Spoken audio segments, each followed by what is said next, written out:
I do come out of this game thinking that the emergence of Tory Horton, one of our favorite receiver prospects from this class, I think can actually help make JSN better. I agree. Forward. Oh, I totally agree. Look at the release. There's your separation. Great route. Stutter and go. Gets by clean. That is unbelievable. May be the greatest catch I've ever seen. JSN, I think, continues to just absolutely dominate the league right now. 9 targets, 8 grabs, 129 yards, added another 11 yards on the ground. He had the most receiving yards of any wide receiver, I think of any player, actually, here in week number 9. Someone can fact check me on that. But for sure, of all the wide receivers, he had the most receiving yards here in week number 9 at 129. And again, you could tack on another 11. So 140 total yards for JSN. Man, Matt, Darnold was absolutely on fire, but JSN, my goodness gracious, he just looks awesome right now. Yeah, only 3 players over 120 receiving yards this past week. It was JSN number 1, as you mentioned. Brock Bowers number 2. Welcome back, there Brock Bowers. The ultimate case of why you should just not let players play through injuries. Would have been better if they had just sat Brock Bowers down after week 1 and let him get healthy, Right. And because we see what he can do, obviously, when he's fully unleashed. Unbelievable game from him. And T. Higgins was the other one. So, yeah, it was really those 3 guys. And, JSN has been incredible all year.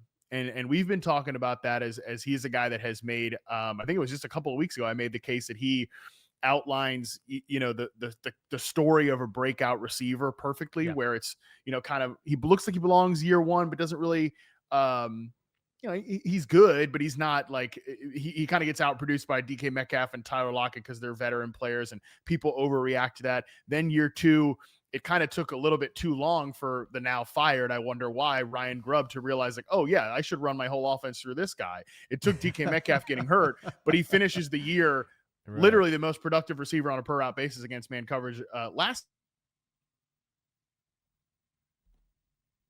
We used to call it the year 3 breakout. Now it's almost kind of the year 3 breakthrough. He has that season, and now he's among the elite receivers in the league. I don't think it's even debatable at this point. The route running is special from him. The concentration at the catch point is special. His timing and chemistry with Darnold is, as I've said all year, unbelievable for guys that have only played half of a season together. So, yeah, there's no question he has been a player that has graduated. But I do come out of this game, James, not to skip ahead here, but I do come out of this game thinking that the emergence of Tory Horton, one of our favorite receiver prospects from this class, I think can actually help make JSN better. I agree. Forward. Oh, I totally agree. First of all, let me just say this. Hey, don't gloss over the fact that Darnold was on fire. Don't you do that. I'm not. I'm not. Don't you dare. Don't you dare, Matt. Dude. No. Let me say. I have from week 1 on, I have 100% been on the Sam Darnold oligarchs side of things. Okay, I've been a skeptic. I've seen the light. This guy's unbelievable. He's great. There's no more Sam Darnold denial from me. So I'm not skipping over it. Good. I'm with you. You say you guys have won. I submit to the oligarchy. Really though. Some of the passes that he had, he was just dropping things in the bucket, man. Timing was good. Perfect. He had one play where he was under pressure and threw an interception. That didn't look that great. That looked a little too old school Sam right there. But that being said, quarterbacks make these kind of plays all the time, right? And I thought he just was masterful in the pocket. I thought he was masterful actually outside the pocket. As well, other than that one interception, decision-making was on point. But it's been, I think one of my takeaways here, though, watching this game, Matt, is I am so happy, actually, that Seattle made the bold call to move on from Geno Smith, get younger at the position, and lose nothing. I'm not even going to sit here and tell you, oh, Sam Darnold's better than Geno or whatever it might be. But the bottom line is, man, hey, listen, like, I get it. Like, Geno looks, Geno actually was balling here against Jacksonville this past week. But that being said, there's no question. Darnold's obviously played at a much higher level this particular year than Geno Smith. But I think my point and the takeaway that I would have is it's so nice that you've got a quarterback and a wide receiver that are just doing, like, they're doing this. Like, they're stacking up on top of each other. They're building each other up. And I think that part of it has been a lot of fun to see. And far too often in this league, Matt, you know what I'm talking about, man. Like, it's far too often where we see a great wide receiver with a crap quarterback or a good quarterback with no wide receivers. And when those two things actually meet, it is so good for the league and it is so fun to watch. Yeah, and let's mix Clint Kubiak into this kind of love triangle here as well, because I think it's these three guys, Darnold, Kubiak, and JSN, all sort of taking each other to the next level because of how well everything fits together. I mean, this was the thing, and I'm happy that good thing. I mean, this is the wide receiver show. This is reception perception. I'm glad, we were kind of on the right side of history in terms of the can Cooper Kupp and JSN exist on the same team? It's like, well, one of those guys has been an unbelievable receiver against man coverage. Like, I think there's proof of concept that he can play outside in terms of Jackson Smith and Jigba. And obviously this year we've fully seen that happen. But to me, the thing that was so cool about him going into this offense with Clint Kubiak was that because of how condensed the offense is and how he's going to be that nominal X receiver, outside on the line of scrimmage, but it's going to be so condensed. That's where his route running is going to really be able to shine in terms of, I mean, how many times have we seen JSN this year? He wins on these pure like vertical routes, no question, but how often has it been, okay, it's a deep dig or it's a deep post and he's selling out, and then snaps it back in and Darnold just lets it rip off play action, which is that's what Darnold is so good at doing. JSN is great at running those routes. And because of how he's aligned in this offense, he's able to have more exploitable matchups in a new role as the outside on the line of scrimmage player. And we've seen that just all like work to perfection here. Yeah. So there's no question that it's like these three guys all elevating each other at the same time. And that's like the beauty of the sport. Even, my whole thing is like tracking wide receivers in isolation, right there, but you still need everything to come together in terms of we're graduating to that next level. And I think that's what we're seeing here with Jackson Smith and Jigba and Sam Darnold and Clint Kubiak, all of these guys kind of taking each other to a new level in the same time. Sam Darnold, 21 of 24 throwing the ball. I think he had 16 straight completions at one point in this ball game. 330 yards, 4 touchdowns, that 1 interception that we talked about. My goodness gracious. But another storyline I think that was huge in this game was the fact that Tory Horton, the rookie, absolutely burst onto the scene in an island game. Look, we knew that he could do. He's shown flashes, I would say. I'll say he's shown flashes all year long. But 4 targets, 4 grabs, 48 yards, 2 touchdowns. And certainly anytime somebody's making touchdown grabs, you're going to pay attention. But 2 of them in this ball game too. And again, I thought Sam Darnold and Tory Horton, shoot, man, like they were on the same page as well. But I think my number one question, Matt, here is, bro, why hasn't Tory Horton been getting more playtime? My goodness gracious, he looked awesome in this game. Hey guys, quick break here to tell you about our sponsor, ZBiotics. Let's face it, after a night with drinks, I just don't bounce back the next day like I used to. I have to make a choice. I can either have a great night or a great next day. That is, until I found pre-alcohol. ZBiotics pre-alcohol probiotic drink is the world's first genetically engineered probiotic. It was invented by PhD scientists to tackle rough mornings after drinking. Here's how it works. When you drink alcohol, it gets converted into a toxic byproduct in the gut. It is a buildup of this byproduct, not dehydration, that's to blame for rough days after drinking. Pre-alcohol produces an enzyme to break this byproduct down. So just remember to make pre-alcohol your first drink of the night, drink responsibly, and you'll feel your best tomorrow.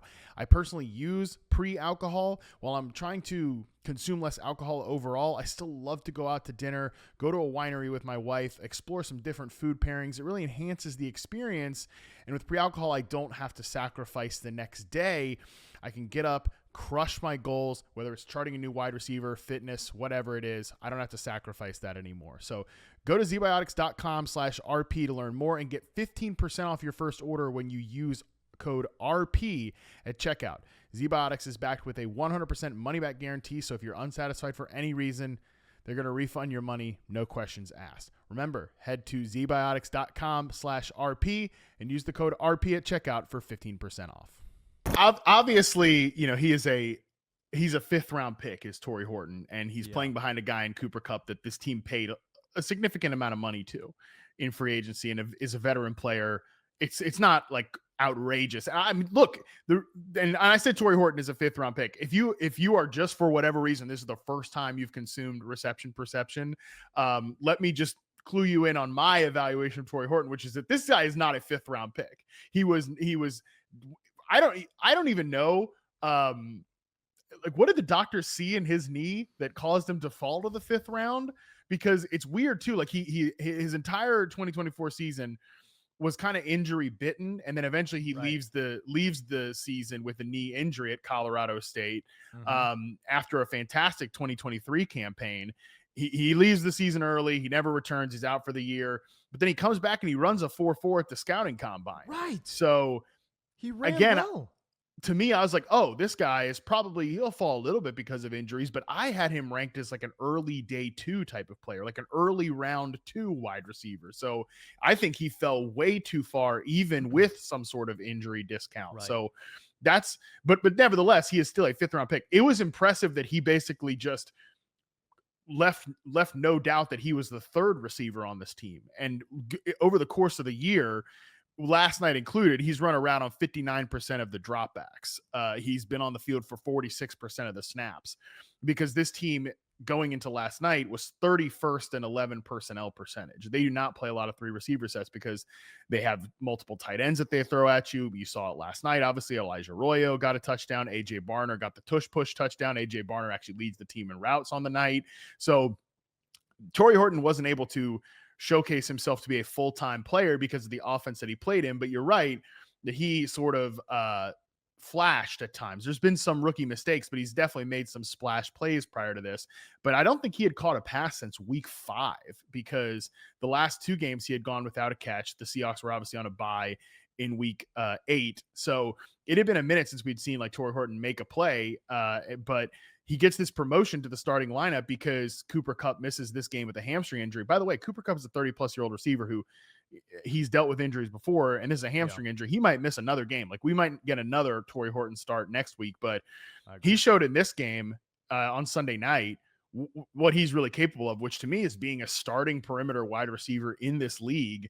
And I don't know what the team will do about it because Cooper Kupp is valuable to the run game here, but he's only had like 1 good receiving game this season in terms of production, and that was against the Pittsburgh Steelers early in the year. He had 90 yards.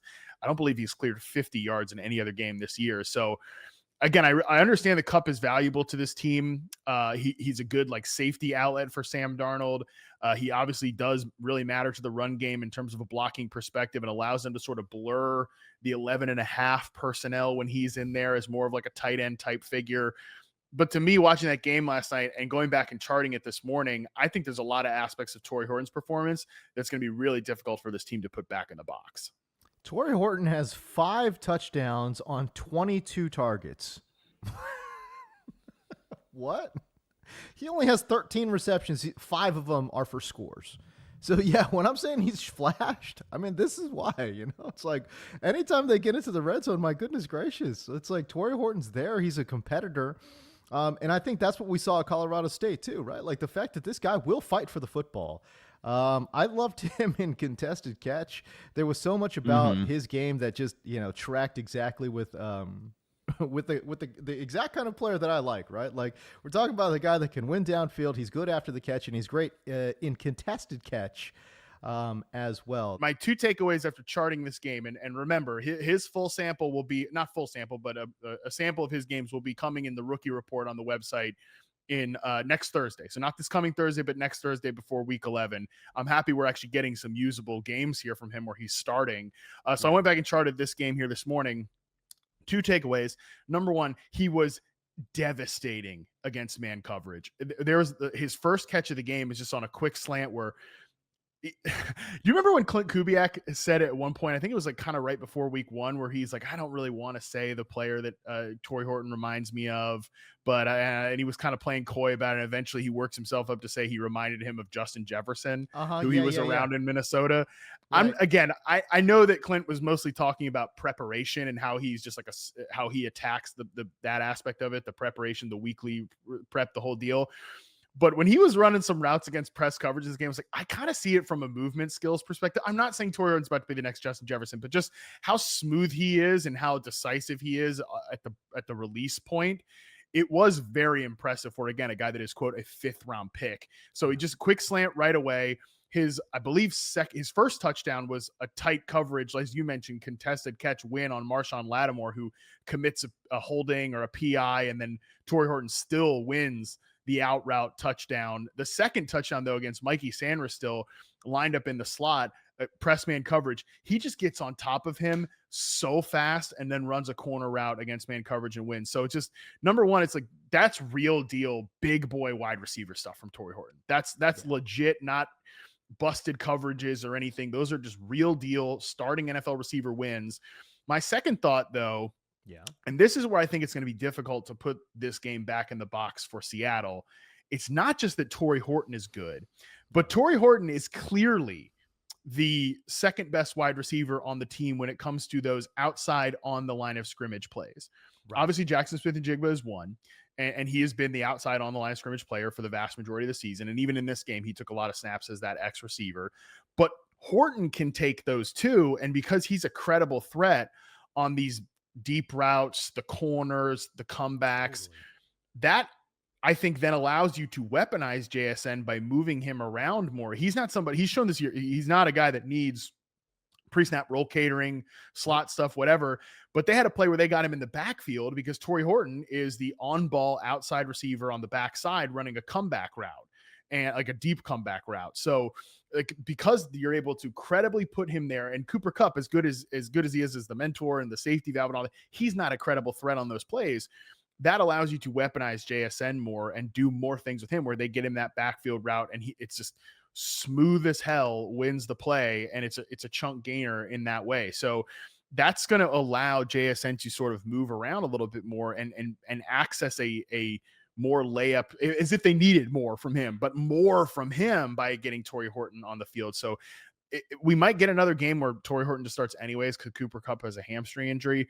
But going forward, I do kind of think that when he's on the field, he's going to allow them to do even more than they've already done with JSN, which is saying a lot because the guy leads the NFL in yards per game right now.